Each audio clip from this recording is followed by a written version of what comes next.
Buenas tardes, mi nombre es Julissa Ivette Gómez Mendoza, de la carrera de Informática en el Instituto Tecnológico Superior de Perote, y vengo a contar un poco de la historia y evolución de HTML5. Bueno, primeramente, HTML5 en la última versión del lenguaje de marcado de hipertexto es la revisión más radical del lenguaje hasta la fecha. Con esta versión se introducen nuevas características con una variedad de áreas. Algunas de las adiciones más notables son las etiquetas multimedia para audio y video con soporte a distinto códec, la etiqueta Canvas para dibujar contenido en el navegador, las etiquetas Data Grid, Details, Menú y Command que permiten manejar grandes conjuntos de datos, formularios más inteligentes que nos permitirán hacer cosas como validación de llenado mediante el uso de atributos, a través de los nuevos tipos de email, number, URL, datatime, etc. APIs que permiten arrastrar y soltar objetos como imágenes, trabajar offline, utilizar geoposicionamiento, almacenamiento persistente con base de datos local, WebSockets y más. Con un nuevo conjunto de etiquetas estructurales, HTML5 actualiza la forma en que los documentos HTML están estructurados. Estas nuevas etiquetas estructurales se enfocan en dividir un documento HTML en partes lógicas, cuyo nombre de etiqueta es descriptivo del tipo de contenido que está destinado a tener. Un poco de historia de HTML5. Tim Berners-Lee creó el HTML original en 1989 para hacer frente a algunas deficiencias en los métodos existentes de acceso a la información en Internet. Desde su concepción, busca un sendero alrededor de Internet fue una tarea difícil. El contenido de Internet se trata como documentos individuales, sin ningún método de acceso sencillo para navegar entre ellos.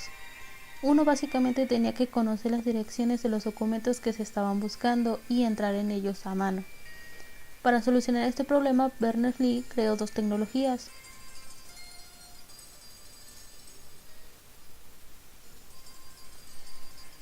El HTTP, Hypertext Transfer Protocol, y HTML. HTTP es un protocolo de transferencia utilizado por los servidores web para servir contenido. El inicio de una URL en nuestro navegador empezará con HTTP. Esta parte de la URL le indica al navegador el tipo de protocolo que usará cuando haga la petición al servidor. Cuando el servidor recibe la petición de un documento, este documento ya estará escrito o será convertido a HTML. El documento HTML es lo que se envía al navegador como respuesta a su petición. HTML es un lenguaje marcado que le indica al navegador cómo debe presentar el contenido. Los enlaces a otros documentos pueden estar presentes en su contenido, proveyendo un método más sencillo para navegar entre documentos en Internet. La combinación de HTTP y HTML provee un sistema rápido y sencillo para navegar entre distintos documentos, con solo dar clic sobre enlaces de texto. Después de la creación de estas dos tecnologías, Berners-Lee fundó el consorcio World Wide Web, o la W3C. La W3C fue la fuerza que guió las primeras 4 versiones de HTML.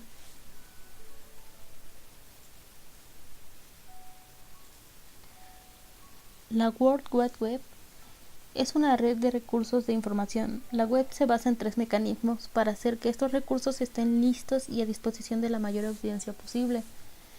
1. En esquemas uniforme de nombres para localizar recursos en la web. Protocolos para acceder a recursos con nombres en la web. Hipertexto para navegar fácilmente entre recursos en la web. Las relaciones entre los 3 mecanismos son evidentes a todo lo largo de esta especificación. En 1991, el primer documento formal con la descripción HTML bajo el nombre HTML Tags, y todavía hoy puede ser consultado en línea a modo de reliquia informática. La intención original de Internet era servir documentos simples de texto. Los primeros exploradores estaban basados en texto, sin ventanas ni nada, solo eran texto en la pantalla. Incluso la adición de imágenes fue una gran cosa cuando se introdujeron por primera vez. Ahora la gente hace de todo, desde el envío de mensajes de correo electrónico hasta ver la televisión por Internet. La Internet se ha convertido en mucho más que un mecanismo para el transporte de documentos de texto simple. Con nuevas características y usos llegaron nuevos retos y problemas que el lenguaje HTML no fue diseñado para manejar. La W3C trató de abordar los problemas de la Internet actual con el estándar del lenguaje de marcado de hipertexto extensible XHTML 2.0.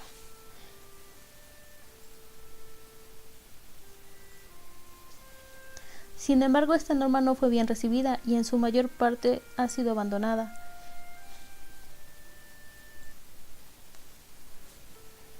El HTML 2.0 fue desarrollado bajo los auspicios de Internet Engineering Task Force, la IETF, para codificar lo que era práctica común a finales del 94.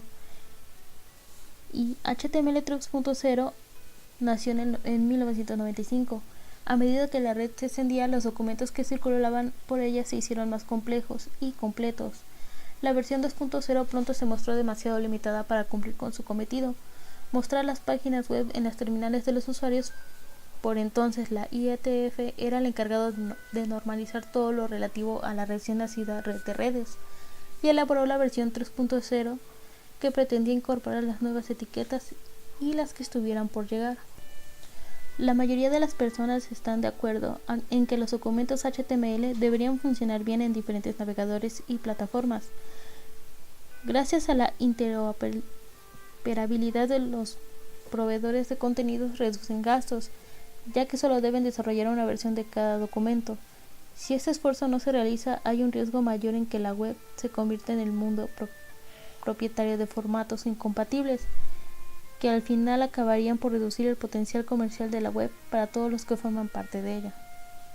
Cada versión de HTML ha reflejado un consenso cada vez mayor entre los interlocutores de la industria, de modo que no se desperdicien las inversiones hechas por los proveedores de contenidos y que sus documentos no dejen de ser legibles a corto plazo. En 1997, la W3C comenzó a elaborar un nuevo estándar con reformas profundas. Era la versión 4.0. En julio de 1997 se presenta el borrador de este nuevo estándar que unifica el manejo de los marcos, frames e iframes, las hojas de estilo y los scripts. El 17 de diciembre de 1997, dicho borrador corregido fue finalmente aprobado como HTML 4.01 y es el que aún hoy en día viene usándose para la creación de las páginas web. El HTML4 desarrollado con el lenguaje HTML con mecanismos para hojas de estilo, ejecución de script, marcos, objetos incluidos, soporte mejorado para texto de derecha a izquierda, direccionamiento mezcladas, tablas más ricas y mejoras de formularios, ofreciendo mejoras de accesibilidad para personas con discapacidades. En el año 2004, las empresas Apple, Mozilla y Opera mostraron su preocupación por la falta de interés del W3C en HTML y decidieron organizarse en una nueva asociación llamada WHAT, Web Hypertext Application Technology Working Group,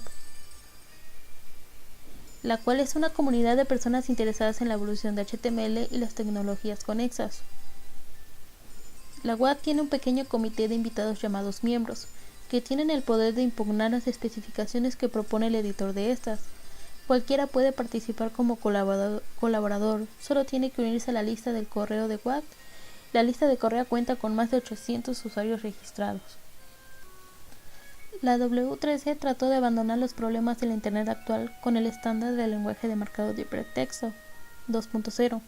Sin embargo, esta norma no fue bien recibida y en su mayor parte ha sido abandonada.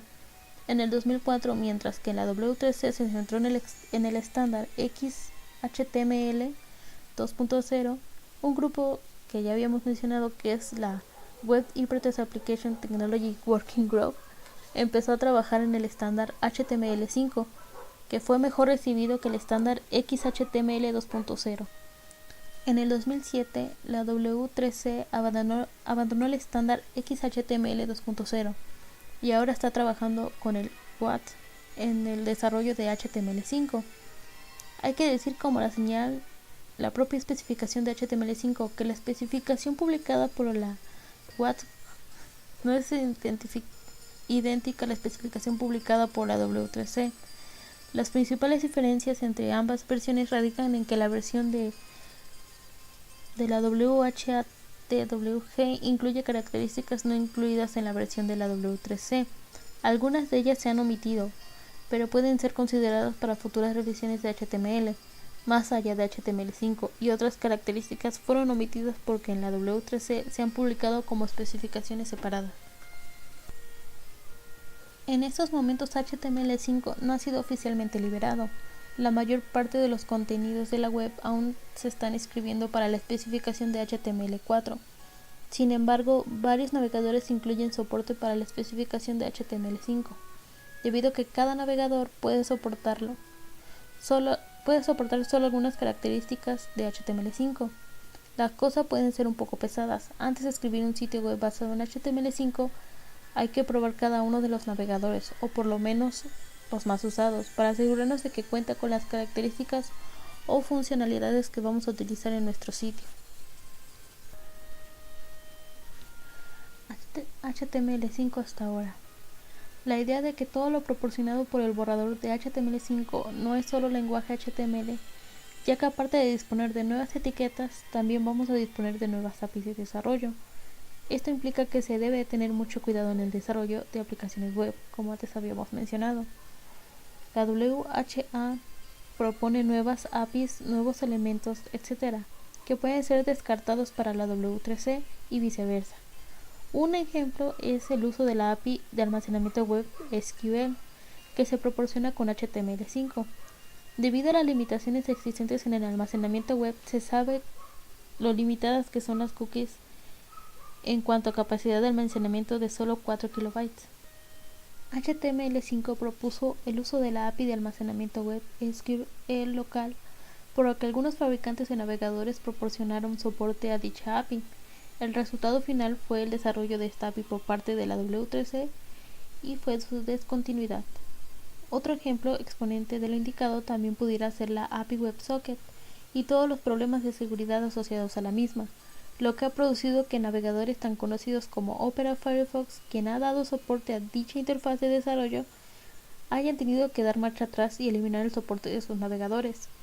Este tipo de sucesos no se está produciendo con Internet Explorer de Microsoft, ya que solo se están implementando aquellas APIs que se encuentren en una fase de desarrollo estable y madura. Uno de los elementos más obvios y de los primeros que tenemos que asimilar es que Internet Explorer 9 no entiende un documento HTML5 a no ser que se le especifique la declaración de tipo de documento.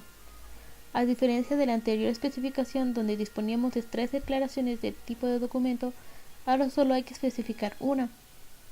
En la estructura del documento, que es una de las segundas novedades a asimilar en HTML5, es el uso de un nuevo conjunto de etiquetas para dar estructura a un documento HTML, abandonando el uso de tablas y etiquetas div para la maquetación de las páginas.